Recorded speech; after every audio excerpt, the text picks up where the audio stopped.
Um curso em milagres, capítulo 3, texto 4. O erro e o ego. As capacidades que possuis agora são apenas sombras da tua força real. Todas as tuas funções atuais estão divididas e abertas ao questionamento e à dúvida.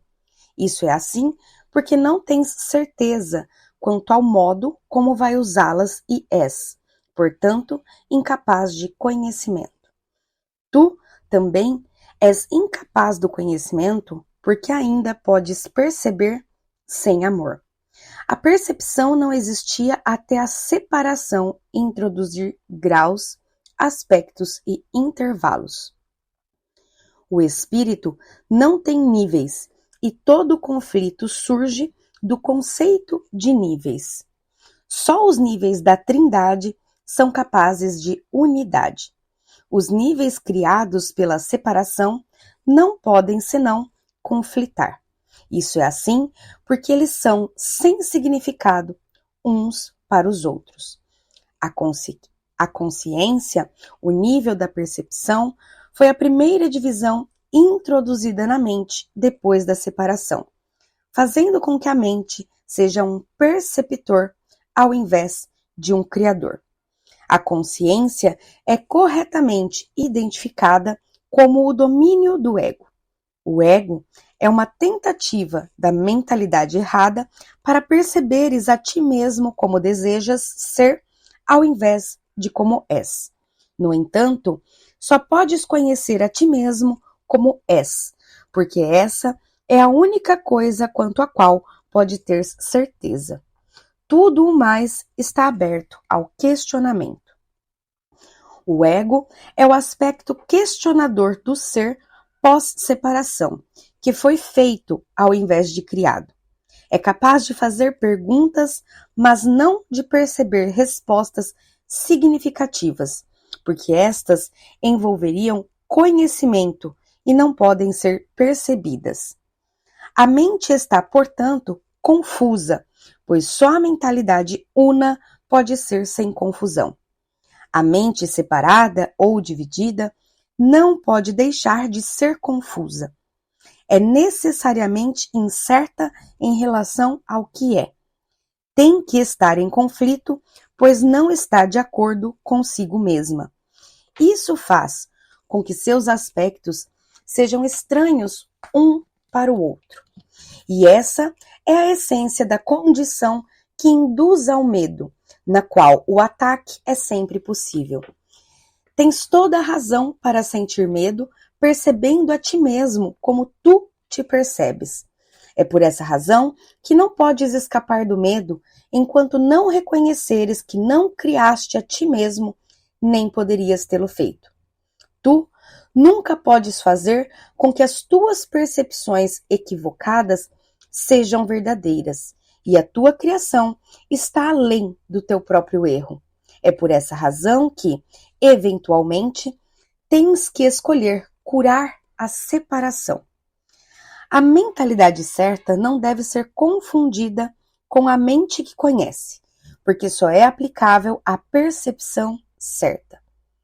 Tu podes ter a tua mente disposta para o que é certo ou errado, e até mesmo isso está sujeito a graus, demonstrando claramente que o conhecimento não está envolvido.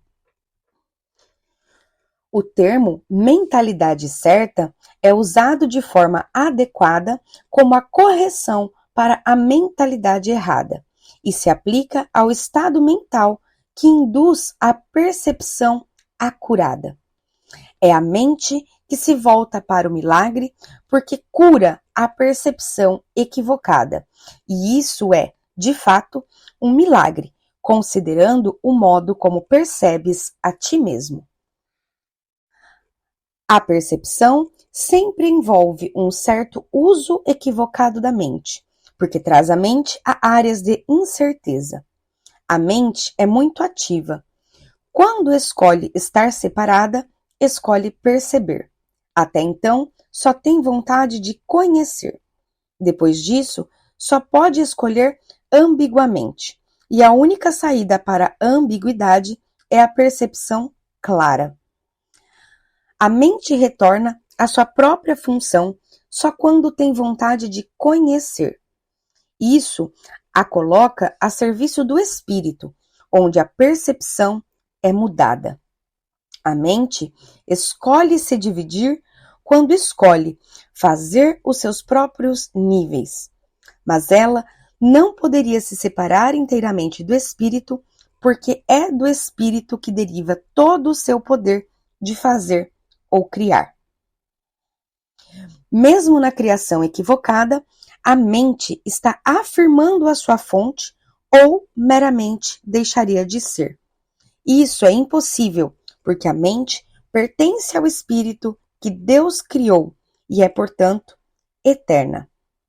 A capacidade de perceber fez com que o corpo fosse possível, porque tens que perceber alguma coisa e com alguma coisa. É por essa razão que a percepção envolve um câmbio ou tradução que o conhecimento não necessita. A função interpretativa da percepção, uma forma distorcida de criação, então te permite interpretar o corpo como tu mesmo, numa tentativa de escapar do conflito induzido por ti. O espírito que conhece não poderia ser reconciliado com essa perda de poder, porque é incapaz de escuridão. Isso faz com que o espírito seja quase inacessível à mente e inteiramente inacessível ao corpo. Daí em diante, o espírito é percebido como uma ameaça, porque a luz abole a escuridão, meramente te mostrando que ela não existe. A verdade vai sempre vencer o erro desse modo. Isso não pode ser um processo ativo de correção, porque, como já enfatizei, o conhecimento não faz nada. Pode ser percebido como um atacante, mas não pode atacar.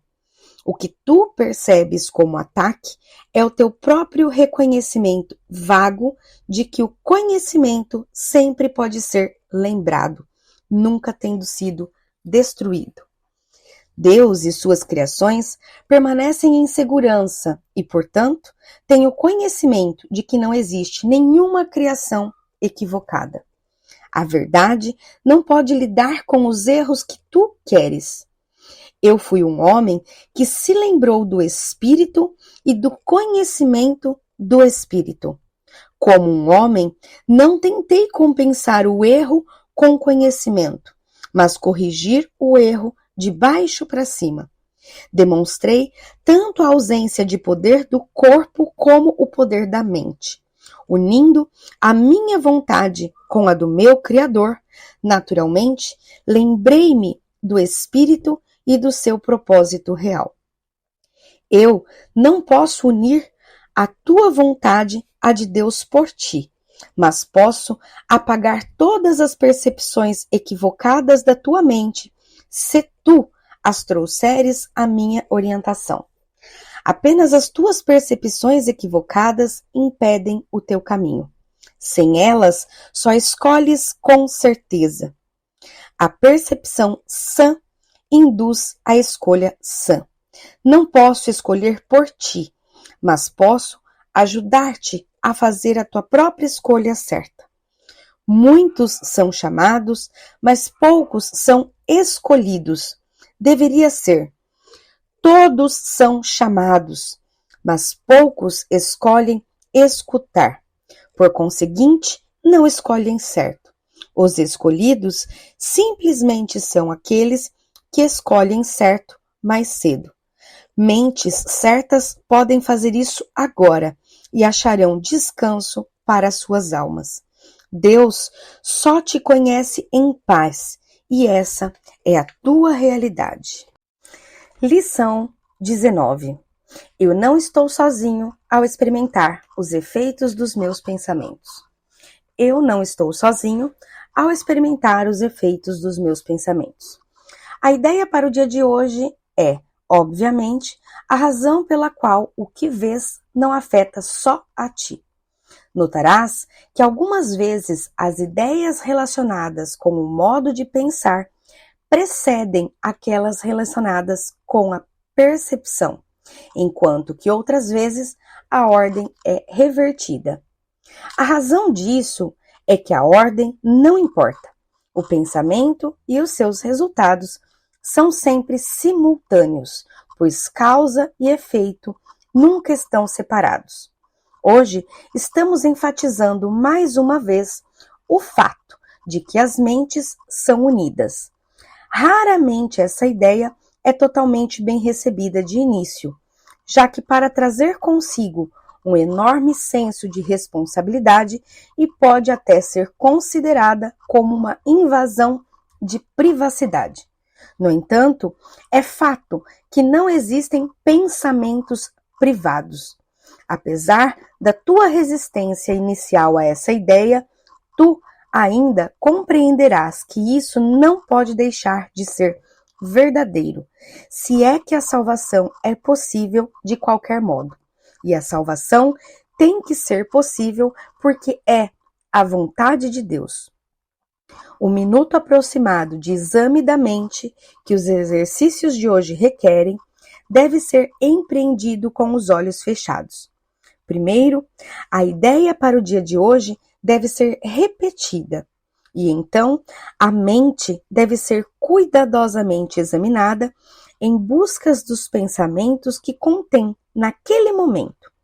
Ao considerar cada um, cita-o em termos da pessoa ou do tema central que ele contém e mantendo-o em tua mente ao fazê-lo, dize: não estou sozinho ao experimentar os efeitos desse pensamento sobre. Não estou sozinho ao experimentar os efeitos desse pensamento sobre. O requisito de selecionar sujeitos para o período de prática com a máxima indiscriminação possível já deve ser bastante familiar para ti agora, e não será mais repetido a cada dia, embora possa vir a ser incluído ocasionalmente como um lembrete. Não esqueças, porém, que a seleção fortuita de sujeitos para todos os períodos de prática continua sendo essencial até o final. A falta de ordem conectada a isso finalmente fará com que o reconhecimento da falta de ordem de dificuldades em milagres seja significativo para ti. Além da aplicação da ideia para o dia de hoje, de acordo com a necessidade, pelo menos 3 períodos de práticas são requeridos, diminuindo a duração do tempo envolvido se for necessário. Não tentes mais do que 4. Então, essa é a nossa lição 19. Então, salve esse áudio, salve esse vídeo, para que você possa, então, refazer mais vezes ao longo do seu dia. Lembrando, escolha um momento para essa conexão profunda com você, né? Faça isso com real disponibilidade para ter realmente os resultados que você busca através dessa prática.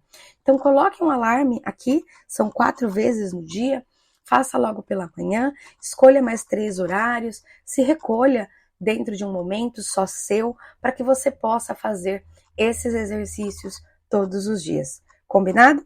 Me conte aqui nos comentários como é que está sendo essa jornada para você. Vai ser muito bom saber um pouquinho mais.